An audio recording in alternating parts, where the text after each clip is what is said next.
Lekin aslida arziydimi? Bu 5 kunlik dunyoda o'zim nima ish qilib yuribmiz? Qayoqqa qarab ketyapmiz? Qanaqa savobli amallar bilan mashg'ul bo'lyapmiz? Bir o'ylab ko'rishimiz kerak deb o'ylayman.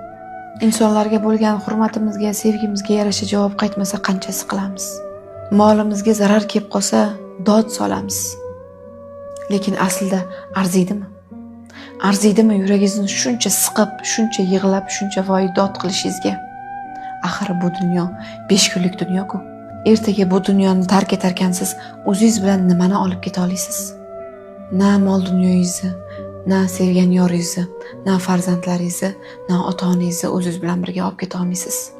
Nega o'zimiz bilan birga olib keta olmaydigan bu 5 kunlik dunyoda shunchalar insonlar bir-birini shuncha xafa qiladi, talashadi, ko'nglini ranjitadi? Nima uchun? Biz bu dunyoda abadiy emasmiz, lekin insonlar nafsini xuddi abadiy